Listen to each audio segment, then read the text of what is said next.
No one wanted to dance with the millionaire's 6-year-old twin boys at the school party just because they were born deaf, until a poor 8-year-old girl made a secret sign for them, and everyone was moved. Before we reveal this story, leave a like and comment where you're watching from and one dream you still believe in. The gymnasium of Riverside Elementary buzzed with the delightful chaos of 100 children at their annual spring celebration. But 6-year-old twins Michael and David Harrison sat completely alone at a corner table, their matching navy blue suits remaining pristine, while other kids' clothes were already rumpled and stained from enthusiastic play. Their father, billionaire tech mogul Robert Harrison, watched from the parent section with growing tension, his jaw muscles tight as he observed his sons being systematically ignored by their classmates for what felt like the 100th time this school year. The decorations were spectacular. Colourful streamers hung from every corner, balloons bobbed cheerfully from chairbacks, and a professional DJ played upbeat children's music that had most kids bouncing with excitement. Tables groaned under the weight of catered food, fancy cupcakes, and elaborate party favours that Robert had personally funded, hoping desperately that his generosity might somehow translate into acceptance for his boys. "Come on, everyone, time for the friendship dance," announced Mrs. Peterson, the kindergarten teacher, her voice cutting through the excited chatter like a beacon of forced cheerfulness. Children scrambled eagerly to find partners, giggling and pulling each other toward the decorated dance floor with infectious enthusiasm.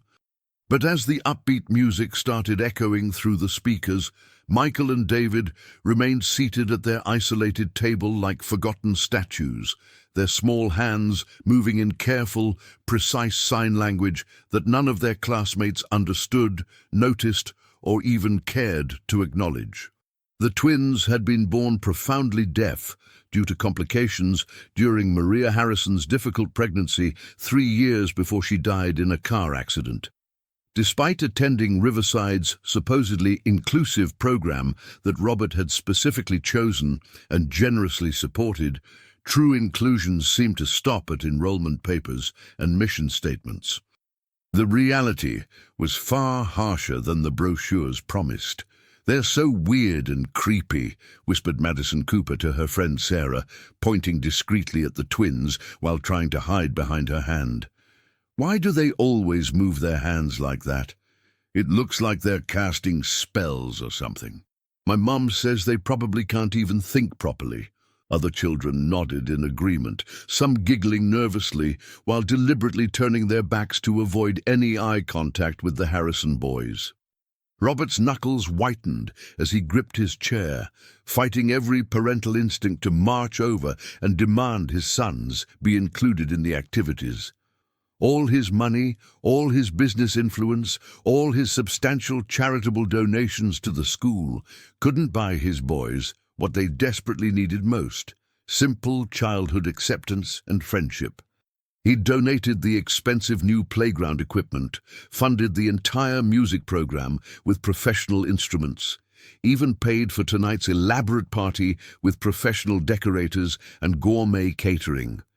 But his precious sons still sat alone like invisible ghosts in their own social world. The twins' hands moved faster now, their silent conversation becoming more animated and urgent as they watched their classmates dance and laugh together. Michael signed to David with obvious sadness. "Maybe we should just ask Dad to take us home early again. Nobody here wants to play with us anyway. We're just weird kids who can't hear." David nodded miserably, his 6-year-old shoulders slumping under the crushing weight of constant social rejection and isolation. Suddenly, a small figure emerged from behind the refreshment table where she'd been helping serve punch and arrange napkins. 8-year-old Emma Martinez, wearing a faded yellow dress that had been carefully mended at multiple seams with nearly invisible stitches, walked directly toward the twins with determined purpose and unwavering confidence. Her mother, Maria, worked grueling double shifts cleaning office buildings to keep them financially afloat, after Emma's father abandoned them 2 years ago without warning, and Emma's clothes came exclusively from thrift stores and church donation bins. But her radiant smile possessed the power to light up the darkest room and warm even the coldest heart. Without any hesitation, self-consciousness, or concern for what others might think, Emma's hands began to move in fluid, graceful signs that immediately captured the twins' amazed attention and transformed their expressions from despair to wonder. The entire gymnasium seemed to fall into stunned silence as she signed with perfect clarity and genuine warmth. "Hello, my name is Emma. I've been watching you two all year and hoping for a chance to meet you properly. Would you like to dance with me?" Even the recorded music seemed to pause dramatically as every eye in the room turned to witness this unexpected moment of pure magic unfolding before their disbelieving eyes. "You actually know sign language?" Michael's hands moved with explosive excitement and disbelief, his entire face lighting up with the first genuine joy he'd experienced at school in many long, lonely months. His signs came rapidly, stumbling over themselves in his overwhelming eagerness to communicate with someone who could actually understand him and respond in kind. "Nobody here has ever talked to us before. Are you real or are we dreaming?" Emma grinned broadly and signed back with practiced fluency and natural grace. "My Uncle Carlos is deaf, just like you two. He taught me sign language when I was really little, starting when I was just 4 years old, and my hands were tiny." Her fingers danced through the air with graceful ease, each movement precise and meaningful, like a beautiful choreographed performance. "I've been watching you both all year long, wishing I could find the courage to come over and talk to you. I kept wanting to be your friend, but I was nervous that maybe you wouldn't want to be friends with me." The other children gradually gathered around in a growing circle of curiosity, completely mesmerized by this silent conversation happening right in their midst. Most had never seen sign language before in person, and they watched with wide, wonder-filled eyes as hands became words and complex emotions flowed seamlessly through graceful gestures. Some whispered questions to their parents, others simply stared in fascination. Mrs. Peterson stepped forward from across the crowded room, tears already forming in her eyes as she witnessed the thick social barrier between her students finally beginning to crumble after months of painful separation and failed attempts at inclusion. She'd tried everything she could think of to help the Harrison twins integrate, but nothing had worked until this magical moment. "What are they saying? What are they talking about?" asked Tommy Fletcher urgently, the usual class clown who had unfortunately made cruel jokes about the Harrison twins being robot kids because of their precise hand movements and serious expressions. For once, his curiosity seemed genuine rather than mocking. Emma turned gracefully to face the curious crowd and began speaking aloud while signing simultaneously, her voice clear, confident, and filled with natural leadership qualities that immediately commanded attention. "They're saying they'd absolutely love to dance with me, but they want to know if I can teach everyone else some basic signs so we can all dance together as one big, happy group. They don't want to leave anyone out or make anyone feel different." A collective murmur of surprise, interest, and growing excitement rippled through the gathered crowd of children and watching parents. Several kids exchanged meaningful glances, suddenly seeing the twins not as weird outsiders to be avoided, but as potential teachers of something fascinating, beautiful, and completely new to their experience. Robert Harrison stood up slowly from his chair in the parent section, his heart pounding with unexpected hope and overwhelming emotion as he watched his sons come alive in a way he hadn't witnessed since they were tiny babies. Before they understood, they were fundamentally different from other children in ways that seemed to matter so much to the world around them. Emma took David's hand gently, then Michael's, and began teaching the gathering children simple, fundamental signs for hello, friend, happy, dance, and thank you. Within just minutes, nearly 40 children were moving their hands in enthusiastic unison, laughing delightedly as they stumbled through their first attempts at this beautiful new language, asking eager questions and practicing the movements with growing confidence. "This is the sign for friend," Emma demonstrated patiently, pressing her index fingers together and then flipping the gesture with a warm smile. "And this beautiful sign means happy. You draw happiness over your heart like this." She drew a big smile over her heart with both hands, her own face absolutely glowing with pure joy and satisfaction. The music teacher, Mrs. Rodriguez, quickly caught on to what was happening and began incorporating the new signs into the planned dance moves with creative enthusiasm. Soon, the entire celebration had transformed into something absolutely magical and unprecedented. A beautiful, harmonious blend of movement, music, and sign language that included every single child in the room, without exception. Robert wiped his eyes with the back of his hand, completely stunned by what he was witnessing. This remarkable little girl, in the carefully mended thrift store dress, had accomplished in mere minutes what his millions of dollars, his influence, and years of trying couldn't achieve. As the impromptu sign language lesson continued with increasing enthusiasm and participation from every child in the room, Emma noticed tears streaming freely down Robert Harrison's face. She'd seen him at various school events throughout the year, always impeccably dressed in expensive business suits that probably cost more than her family's monthly rent, always standing apart from the other parents like an isolated island, always watching his sons with a heartbreaking mixture of fierce paternal love and complete helplessness that reminded her painfully of how her own mother looked when the rent was overdue and she didn't know where next month's money would come from. The contrast was striking. Here was one of the wealthiest, most powerful men in the state, capable of buying almost anything he desired, yet unable to purchase the one thing his children needed most: genuine friendship and social acceptance. Emma had learned from her mother's struggles that some of life's most precious gifts couldn't be bought with money. "Mr. Harrison?"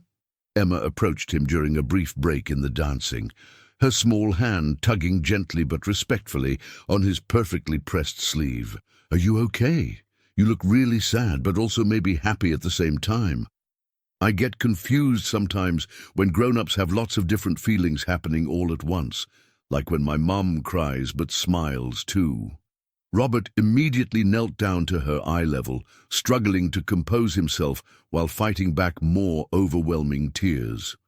His expensive suit wrinkled against the gymnasium floor, but he didn't seem to notice or care about anything except this remarkable child before him. "Emma, isn't it? I believe your mother works at my office building downtown, Harrison Tech Tower on 5th Street. Emma nodded with visible pride, her chest puffing out slightly with obvious love and admiration for her hard-working mother. She cleans offices at Harrison Tech every single night after her day job at the diner. She works really, really hard from early morning until late at night, but she always tells me about the nice man on the 20th floor who leaves kind thank you notes for her work. She keeps every single note in a special decorative box at home and reads them when she's feeling tired." Robert's breath caught sharply in his throat, and he felt like he'd been punched in the chest. Those little notes Maria treasured so carefully were his simple attempts to acknowledge her obvious dedication and meticulous work, never knowing she had a daughter, let alone one who would change his son's entire world forever with a single act of pure kindness and courage. "How did you learn to sign so beautifully and fluently?" he asked, genuinely curious and deeply impressed by her skill level and natural teaching ability.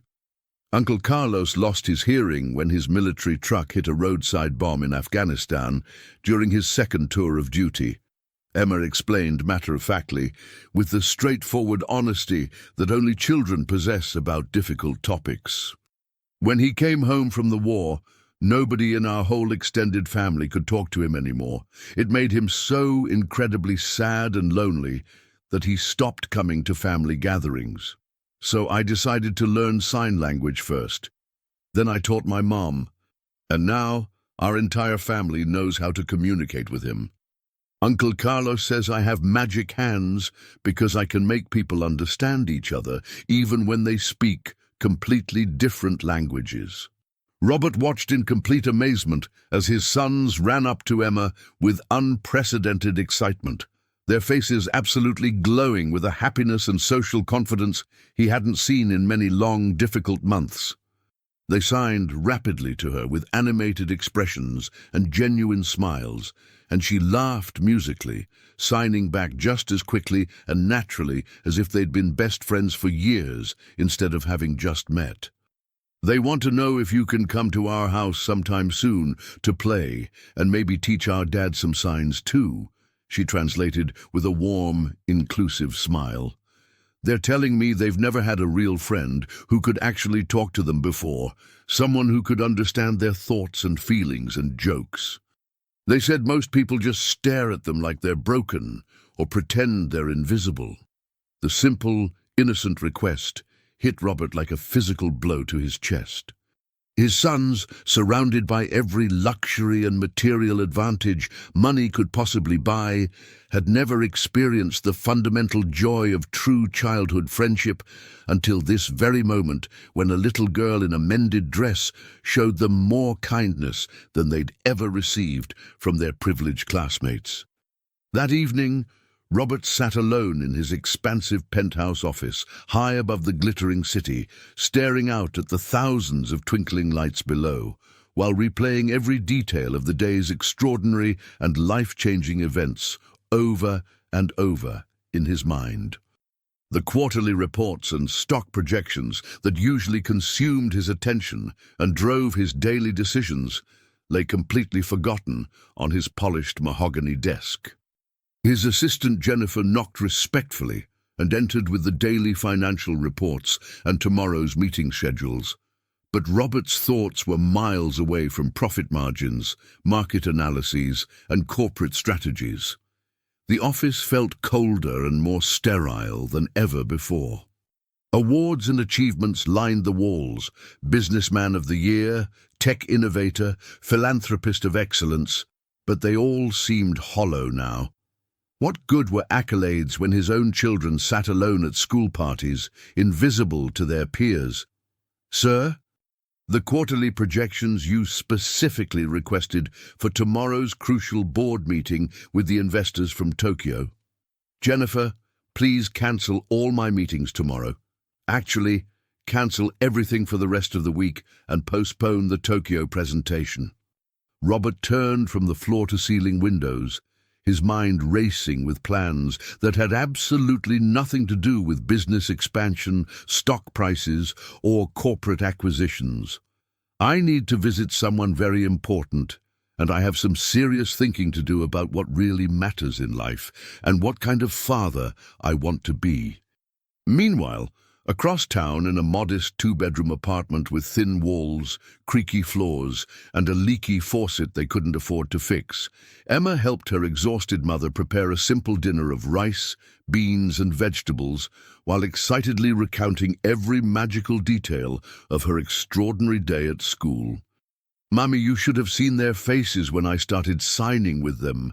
It was like watching beautiful flowers bloom after the first warm spring rain after a long, cold winter.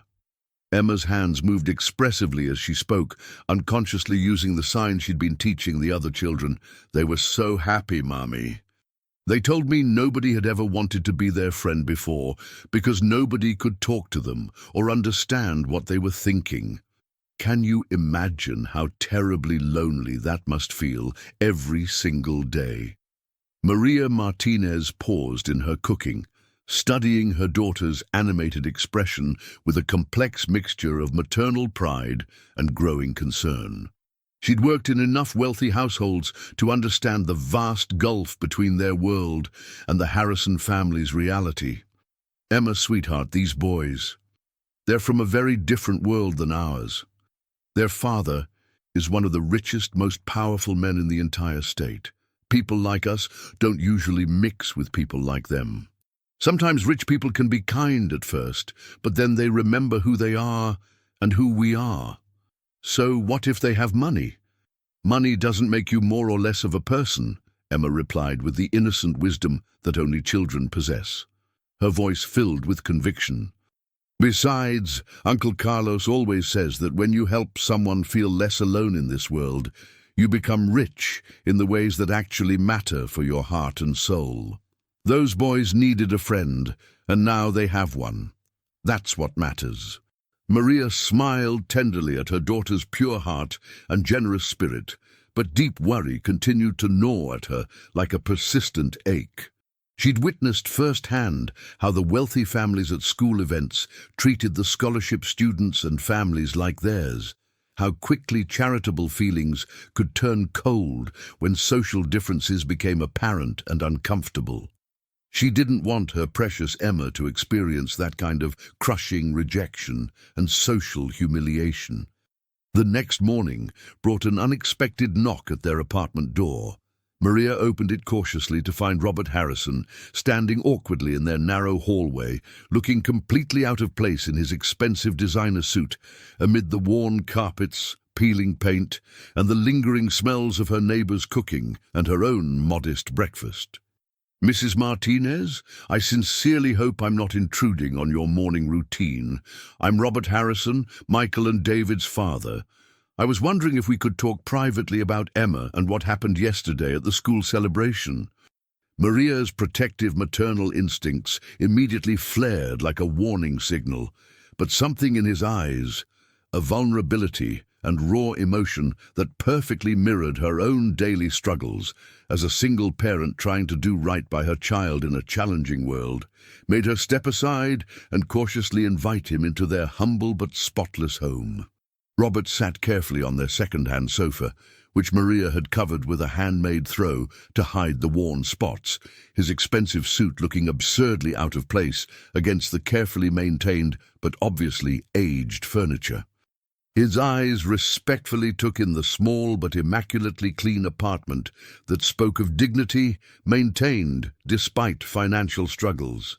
Every surface was spotless. Family photos covered every available space like treasured artwork, telling the story of their lives, and Emma's colorful drawings and school achievements decorated the refrigerator like medals of honor celebrating her accomplishments. The stark contrast to his cold, sterile mansion, with its professional decorator touches, expensive artwork, and empty rooms that echoed with loneliness, couldn't have been more obvious or emotionally painful. This small apartment radiated warmth, love, and family connection that his vast house had never possessed, even when his wife was alive. "Mr.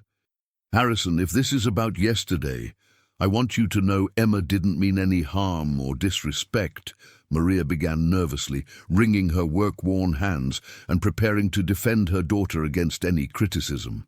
"Please, call me Robert, and yes, it's definitely about yesterday, but not at all in the way you might think or fear."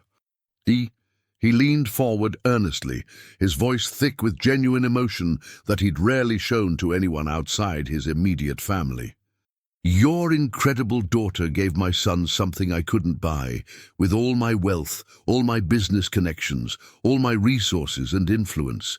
The precious gift of belonging, of being truly seen and accepted for who they are, rather than pitied for what they lack."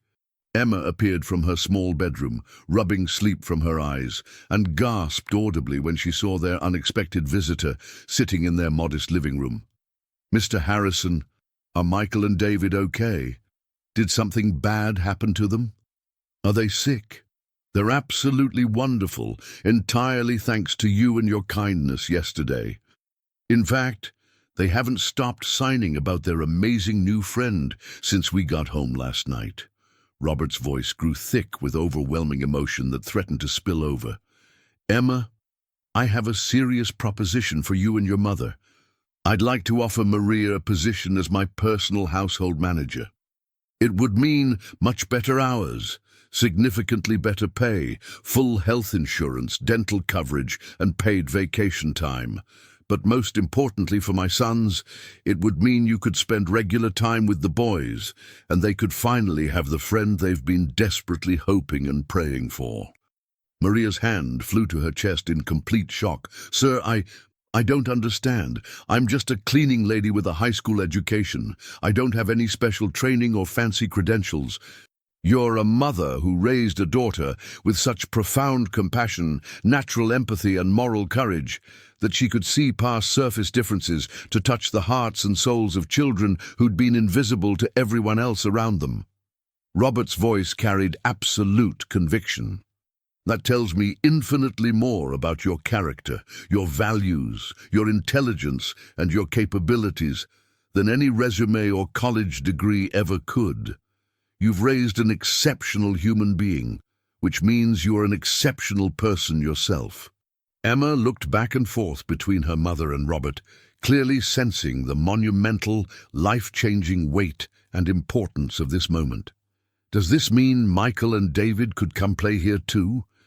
Our apartment isn't fancy or big like rich people's houses, but we have the absolute best chocolate chip cookie recipe in this whole building, and Uncle Carlos is coming to visit next month. He could teach them military signs. Robert laughed heartily, a sound that had been far too rare in his life lately, echoing with genuine joy that surprised even him. Emma, I think they'd love that more than any expensive toy or electronic game I could ever buy them. What do you say, Maria? Will you give us a chance to become a real family together? Maria's eyes filled with tears as she looked at her daughter's hopeful, glowing face and considered the opportunity before them. Sometimes the most incredible miracles came disguised as little girls who weren't afraid to reach across the silence and touch another person's soul with pure, unconditional love and acceptance. Yes, she whispered, then stronger. Yes, we'll try. 3 weeks later, the Harrison mansion hummed with genuine laughter, joyful voices, and the sounds of children playing for the first time in many years. Emma had completely transformed the sterile, professionally decorated playroom into a vibrant learning center, where sign language lessons happened alongside regular childhood play, art projects, and games. Michael and David had blossomed remarkably under her steady friendship and patient teaching, becoming noticeably more confident, outgoing, socially engaged, and emotionally expressive with each passing day. The house itself felt different, warmer, more alive, filled with purpose beyond mere luxury. Maria had brought not just her organizational skills, but her cultural warmth, her family traditions, and her nurturing spirit. She cooked meals that actually brought people together around the table. She filled vases with flowers from the garden, and she made the vast mansion feel like a real home for the first time since Robert's wife had died. Everyone watched this carefully and tried to copy my movements. Emma signed enthusiastically to a growing group of their classmates who had started coming over regularly for sign and play afternoons that had become the most popular social event of their grade. She taught them the expressive sign for awesome, while Michael and David proudly demonstrated their rapidly improving basketball skills, showed off new dance moves they'd invented together, and led games that included everyone regardless of hearing ability. Robert stood in the doorway observing quietly, completely amazed at how his cold, empty house had suddenly come alive with warmth, purpose, authentic human connection, and the kind of family atmosphere he'd always dreamed of but never been able to create. Maria had indeed proven to be an exceptional household manager with natural organizational skills and business intuition. But far more than that, she'd brought genuine care, cultural traditions, family warmth, and real love to their daily lives. The boys seem fundamentally different in every way, observed Dr. Sarah Chen, the family's child therapist, during her regular home visit. More emotionally engaged, more socially confident, more willing to take risks and try new things. Their social and emotional development has accelerated remarkably in just these few weeks. Whatever dynamic you've created here, it's exactly what they needed. Keep doing it.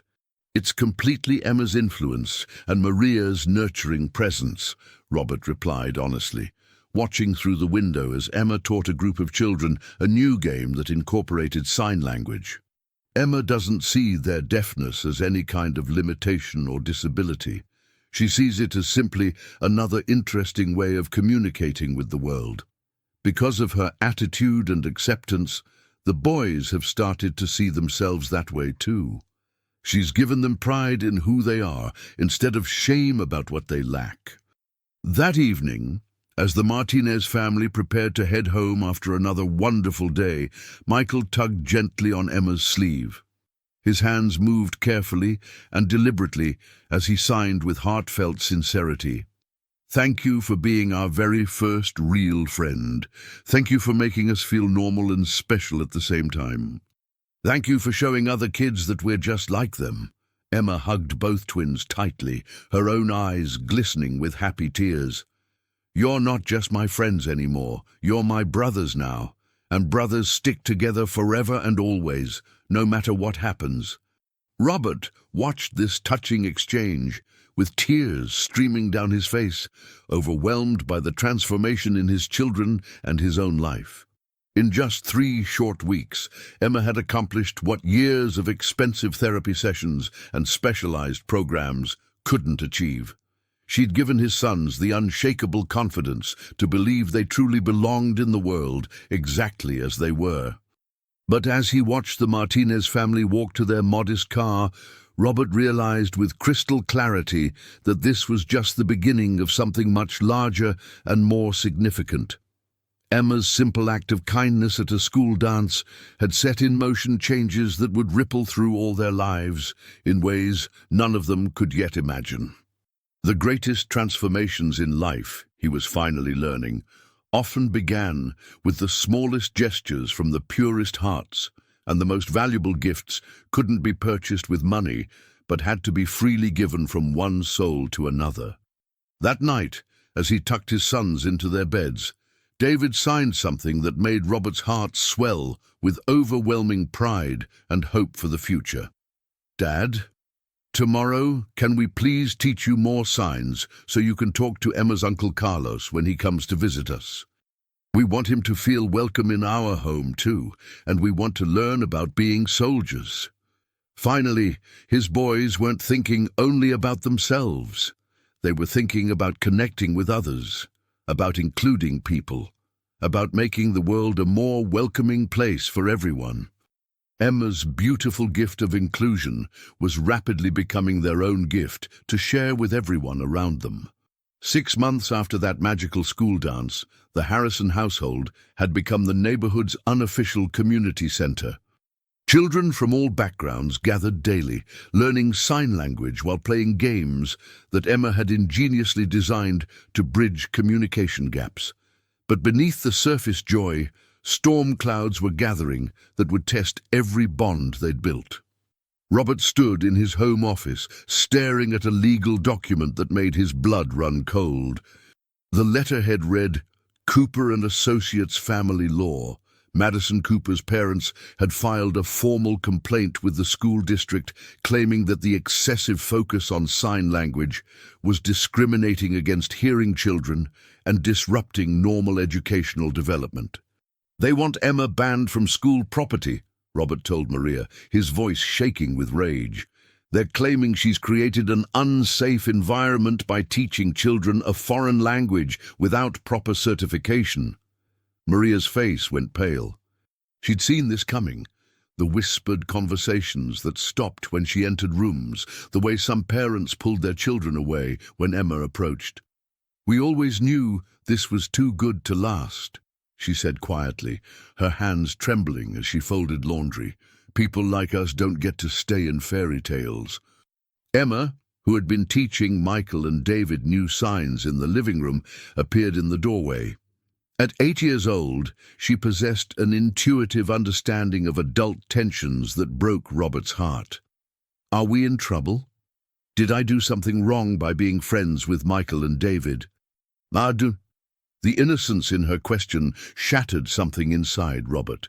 This child, who had given his sons the world, was now facing persecution for her kindness. "No, sweetheart. You did everything right. Some people just don't understand how beautiful different kinds of communication can be." That evening, Robert called an emergency meeting with his lawyers. The Coopers had money and influence, but they'd picked the wrong fight. As he outlined his strategy to his legal team, his phone buzzed with a text from an unknown number. "Some people don't belong in our world. Take the hint before things get unpleasant." The threat was clear, and Robert felt ice forming in his veins. They weren't just attacking his family's happiness, they were threatening Emma, an innocent child whose only crime was showing compassion to his sons. Meanwhile, at Riverside Elementary, the battle lines were being drawn. Mrs. Peterson found herself called into Principal Morrison's office, where she faced a room full of angry parents led by Richard Cooper, Madison's father, and a prominent local attorney.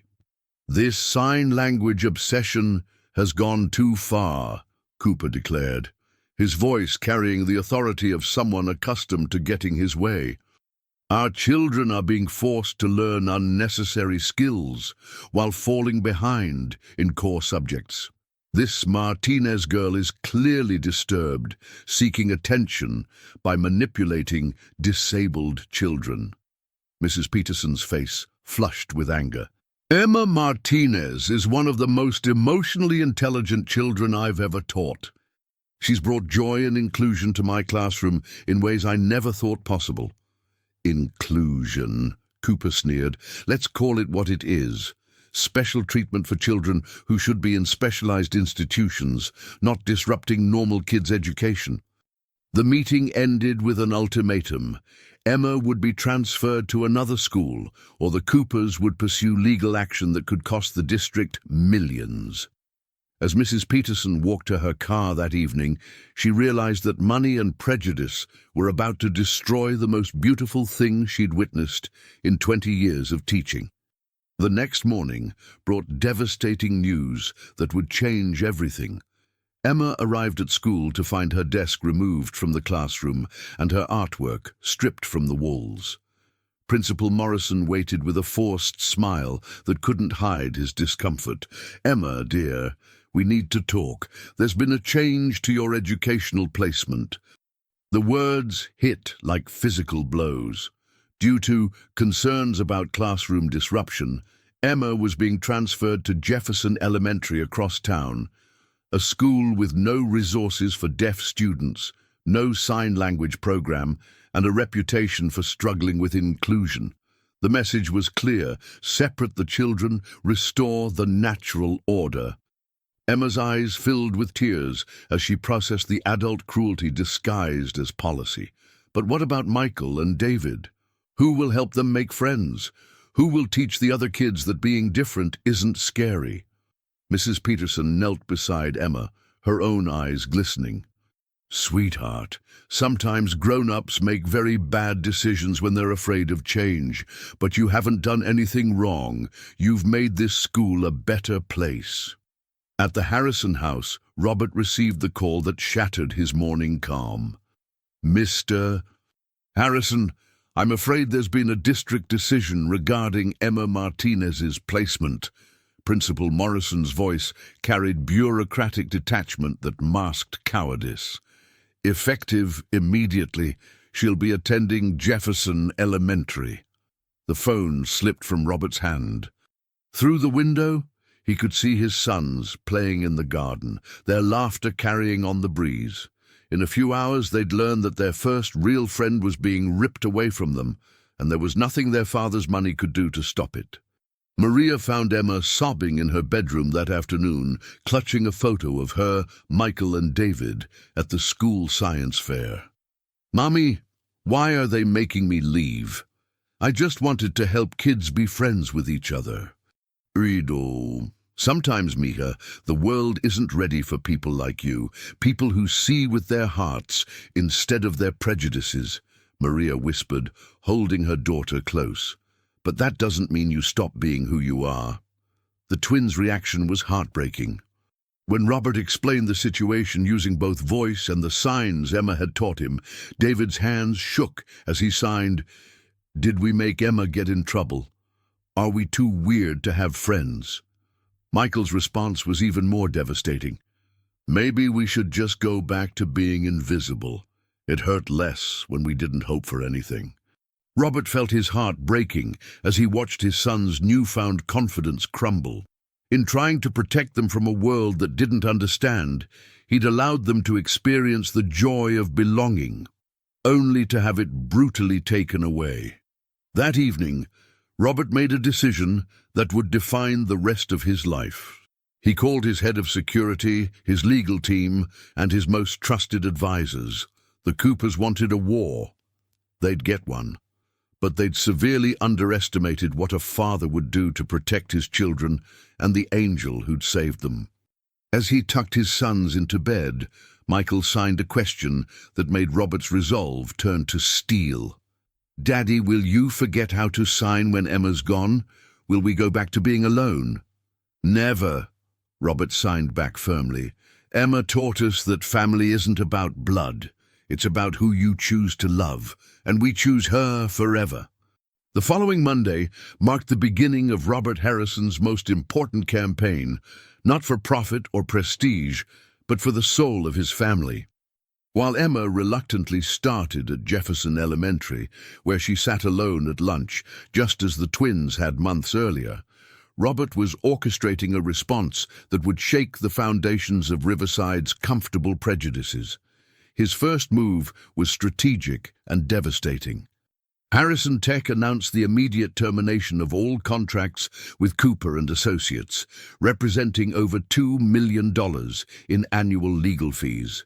By noon, 3 other major corporations, all with Harrison board connections, had followed suit. Richard Cooper's phone rang constantly with panicked partners questioning his judgment. "This is business suicide," Cooper's senior partner warned during an emergency meeting. "Harrison's influence reaches every major corporation in the state. We're looking at potential bankruptcy if this escalates." But Robert was just getting started. His second move targeted the school board directly. As the district's largest private donor, funding everything from computer labs to athletic programs, his withdrawal of support would cripple their budget. The message was delivered through his legal team with surgical precision. "Mr. Harrison's charitable contributions have always been contingent on the district's commitment to true inclusion. Recent decisions suggest a fundamental misalignment of values." Meanwhile, Emma's experience at Jefferson Elementary was proving the critics wrong in the most painful way possible. Her new teacher, Ms. Rodriguez, had never encountered a child with Emma's emotional intelligence and natural leadership abilities. Within days, Emma had identified 3 students who were struggling with isolation: a shy boy with autism, a girl whose family had recently immigrated from Somalia, and a child with a severe stutter. "Emma has an extraordinary gift," Ms. Rodriguez told her principal during their weekly meeting. "She creates bridges between children who have nothing in common except their need to belong. I've never seen anything like it." At recess, Emma had begun teaching simple signs to her new classmates, not because any of them were deaf, but because she understood that communication took many forms. The autistic boy, Marcus, who rarely spoke, found his voice through his hands. The Somali girl, Aliyah, discovered that signs helped her express thoughts when English words failed her. Back at Riverside, the twins' world was crumbling. Without Emma's daily presence, they'd retreated into themselves. Their classmates, who had briefly embraced sign language as something cool and inclusive, gradually abandoned it without Emma's enthusiastic leadership. Michael and David once again sat alone at lunch, their hands moving in conversations only they could understand. Mrs. Peterson watched this regression with growing fury. During a staff meeting, she made an impassioned speech that would later be remembered as the moment the tide began to turn. "We had magic in our classroom. A child who could see past differences and create unity where there was division. And we threw it away because some parents were uncomfortable with their children learning empathy. Her words reached sympathetic ears. Mrs. Rodriguez from the music department, Mr. James from physical education, and several younger teachers began quietly organizing what they called the Emma Effect, a grassroots movement to restore sign language and inclusive practices throughout the school. The tipping point came when Mrs. Peterson received a package with no return address. Inside were dozens of letters from children in her class, written secretly and delivered by a parent who worked as a school janitor. The messages were heartbreaking. "I miss signing with Michael and David. They're not weird, they're just different. And son Tommy Fletcher, Emma taught me that talking with hands is like dancing with words. Why can't we do that anymore?" Sarah Kim. "My mum says Emma was a bad influence, but she made me feel special when I was sad about my parents' divorce." Madison Cooper. The last letter made Mrs. Peterson gasp. Madison Cooper, whose parents had orchestrated Emma's removal, had written, "I know my parents made Emma leave, but she was the nicest person in our class. I wish I could say sorry." That evening, Mrs. Peterson made a decision that would cost her everything but save her soul. She began making phone calls to every parent in her class, sharing the children's letters and organizing a meeting that the administration wouldn't sanction and the Coopers wouldn't expect. The secret parent meeting took place on a rainy Thursday evening in the basement of St. Mary's Community Center. Mrs. Peterson had expected maybe a dozen families to show up. Instead, nearly 40 parents filled the small room, their faces reflecting a mixture of guilt, concern, and growing anger at how their children's school experience had been manipulated. "I've been teaching for 23 years, Mrs. Peterson began, her voice steady despite her trembling hands. "I've seen fads come and go, programs rise and fall, but what happened in our classroom with Emma Martinez wasn't a program. It was a miracle, and we destroyed it because some people were afraid of what inclusion really looks like." Maria Gonzalez, whose daughter Sophia had autism, stood up first. "My child spoke more in the month Emma was teaching signs than she had in the previous 6 months. Emma didn't see disabilities, she saw different abilities." One by one, parents shared stories that painted a devastating picture of the damage caused by Emma's removal. Children who had been thriving were now struggling. The classroom environment had returned to the subtle segregation and social hierarchies that Emma's presence had temporarily dissolved. Then James Cooper, Richard's younger brother and Madison's uncle, dropped a bombshell that left the room in stunned silence. "I need you all to know that my family's legal action wasn't about education or classroom disruption. It was about power and prejudice, plain and simple." James revealed that Richard had been furious when Madison came home signing and talking about her deaf friends with obvious affection. He couldn't stand that his daughter was learning to value people he considered inferior. The legal complaint was designed to restore what he called proper social boundaries. The room erupted in angry murmurs as parents realized they'd been manipulated by bigotry disguised as concern for their children's education. Several mothers began crying as they understood how their silence had enabled the destruction of something beautiful their children had experienced. Meanwhile, across town at Jefferson Elementary, Emma was creating her own small revolution. Principal Johnson had initially been skeptical about the problem child transferred from Riverside, but Emma's impact was undeniable. Test scores in her new class were improving, behavioral incidents had dropped to 0, and the most isolated children were beginning to flourish. "Emma," Principal Johnson said during their first formal meeting, "I've read your file, and there's a disconnect between what Riverside reported and what I'm observing. You're not disruptive, you're transformative." Emma looked up at him with eyes that held far too much wisdom for an 8-year-old. "Mr.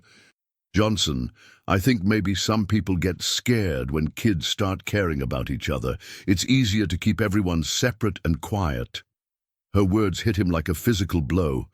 This child understood adult psychology better than most adults understood themselves.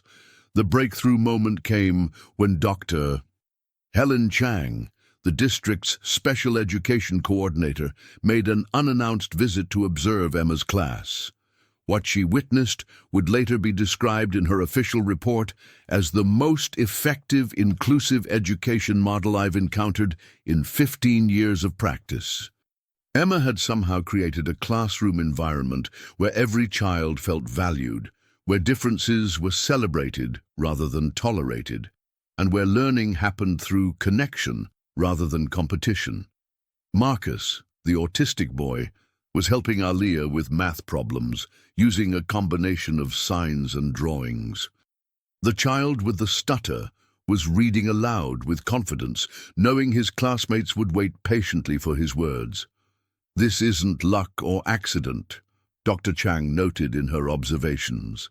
This child has an intuitive understanding of social dynamics and emotional intelligence that exceeds many trained professionals. She's not disruptive, she's revolutionary. That same evening, Dr. Chang received a call that would change everything. Robert Harrison had been quietly investigating the legal complaint against Emma, and his private investigators had uncovered evidence that would expose the Coopers' actions as what they truly were: discrimination disguised as policy. The war for Emma's future was about to take a decisive turn, and the battlefield would be the court of public opinion. 2 weeks later, the local newspaper published an exposé that sent shockwaves through the community. The little girl who changed everything, how prejudice disguised as policy nearly destroyed a miracle, dominated the front page, complete with photographs of Emma teaching sign language and testimonials from families across 2 schools whose children had been transformed by her influence. The article, meticulously researched by investigative journalist Sandra Williams, revealed the full scope of the Cooper family's campaign against Emma. Internal emails obtained through Robert's legal team showed Richard Cooper coordinating with other parents to manufacture complaints about disruptive behavior that had never occurred. Most damaging was a recorded phone call where Cooper was heard saying, "We can't have our children thinking that disabled kids are normal. It gives them the wrong idea about social hierarchies. This Martinez girl needs to be removed before she does permanent damage to the natural order." The community's reaction was swift and devastating for the Coopers. Richard's law firm lost 6 major clients in one day. Madison was withdrawn from Riverside Elementary by parents who could no longer face the other families. The Cooper family became social pariahs overnight, their prejudice exposed for all to see. But the real victory came in the form of Dr. Chang's official recommendation to the school board. Her report detailed Emma's extraordinary abilities and recommended not only her immediate return to Riverside, but the implementation of a district-wide inclusion program with Emma as a student consultant. Miss Martinez possesses rare gifts that should be nurtured and celebrated, not suppressed, Dr. Chang wrote. Her ability to create inclusive environments and foster empathy among children represents the future of education. Any district that fails to embrace her contributions is failing its fundamental mission. Zeit, the school board meeting where Emma's fate would be decided, was packed beyond capacity. Mrs. Peterson sat with 43 parents who had signed a petition demanding Emma's return. Maria held Emma's hand tightly, both of them overwhelmed by the support surrounding them. Robert Harrison took the podium first, his voice carrying the authority of a man who had built an empire but was fighting for something more precious than money. 3 months ago, my sons were invisible in their own classroom. Today, they're confident, happy children who believe they belong in this world. That transformation didn't happen because of expensive therapy or specialized programs. It happened because one little girl saw them as worthy of friendship. Emma herself was called to speak, and her words would be remembered long after the controversy faded. Standing at the podium with a microphone adjusted to her height, she looked directly at the board members and said, "I don't understand why grown-ups make being different so scary. Michael and David aren't broken because they can't hear. I'm not special because I can sign. We're just kids who want to be friends." Isn't that what school is supposed to teach us? The board's unanimous vote to reinstate Emma and implement the inclusion program was met with thunderous applause. But the real celebration happened the next morning when Emma walked back into Mrs. Peterson's classroom to find Michael and David waiting for her with a banner they'd made. "Welcome home, sister." The three children ran to each other, their reunion witnessed by classmates who had spent weeks preparing for this moment. Tommy Fletcher had learned enough signs to welcome Emma back properly. Sarah Kim had convinced her parents to let her take formal sign language lessons. Even Madison Cooper, in her last day before transferring schools, had left a note in Emma's desk. "I'm sorry my family was mean to you. You're the best friend anyone could have." As Mrs. Peterson watched her students come together in a celebration of inclusion and acceptance, she realized that Emma's temporary exile had actually strengthened the bonds between the children. They'd learned what it felt like to lose something precious, and they were determined never to let prejudice divide them again. 1 year later, the Harrison-Martinez families had become something unprecedented in their affluent community. A chosen family that transcended economic and social boundaries, while proving that love recognizes no class distinctions. The mansion that had once echoed with loneliness now rang with laughter, conversations in multiple languages, and the sounds of children who had learned that differences make the world more beautiful, not more complicated. Emma's inclusion program had spread beyond Riverside Elementary to 12 schools across the district, with requests coming from neighboring states. She'd become something she never intended to be, a symbol of what education could accomplish when it prioritized empathy over conformity. But to those who knew her best, she remained simply the girl who saw friendship where others saw impossibility. On a sunny Saturday morning, the families gathered for their weekly tradition, breakfast followed by what they called Community Circle, where Michael and David taught new signs, while Emma helped other children learn to communicate across any barrier. Today was special because Uncle Carlos was visiting for his monthly stay, his presence adding military precision to their sign language lessons and stories that made the children understand that courage comes in many forms. Robert watched from the kitchen doorway as his sons led a group of 12 children in a signing song they'd composed together. Michael's confidence had grown so dramatically that he was now helping other deaf children adjust to mainstream classrooms. David had become the school's unofficial ambassador for inclusion, his gentle nature making him the perfect bridge between different groups of students. "Can you believe this started with a school dance?" Maria asked, joining Robert as they observed the beautiful chaos of children who had learned that communication happened through hearts, not just words. "Emma saw something none of us could see," Robert replied, his voice filled with wonder at how completely his life had changed. "She saw my sons as they really were, extraordinary children who just happened to communicate differently. She gave them the world by refusing to see limitations."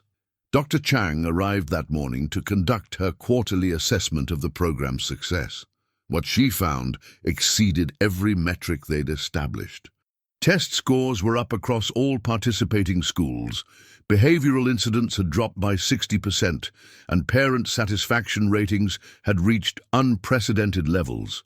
But the real measure of success was in the children themselves. Marcus, the autistic boy from Jefferson Elementary, was now thriving in advanced mathematics. Aliyah, the Somali immigrant, had become student body president at her middle school. Children who had once been isolated were now leaders, teachers, and bridges between communities. "Emma," Dr. Chang said during their interview, Do you understand what you've accomplished? You've changed how an entire district thinks about inclusion and acceptance. Emma, now 9 years old and possessed of even deeper wisdom, considered the question carefully. I don't think I changed anything, Dr. Chang. I think I just reminded people what they already knew in their hearts, that everyone wants to belong somewhere and everyone has something special to offer if you take time to notice. As the afternoon wound down and families prepared to go home, Robert gathered everyone for an announcement that would cap their remarkable journey.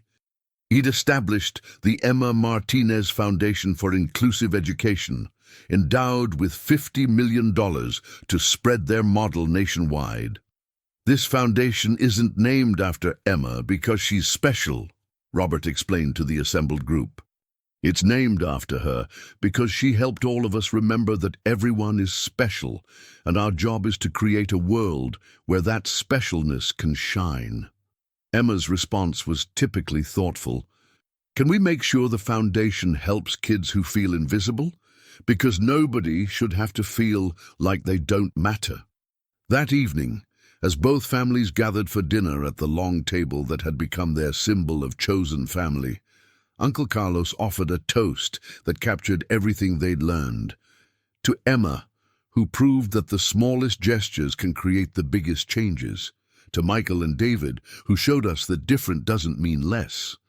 And to all of us who learned that family isn't about matching, it's about loving. As they raised their glasses in celebration, Emma looked around the table at the faces she loved most in the world. A year ago, she'd been a little girl who simply wanted two lonely boys to feel included at a school dance. Now, she was part of a family that had grown beyond blood relations to encompass everyone who believed in the power of seeing others with the eyes of love. The silent dance that had begun with 3 children in a gymnasium had become a symphony of inclusion that would echo through generations, proving that sometimes the most profound revolutions begin with the simplest acts of kindness from the purest hearts.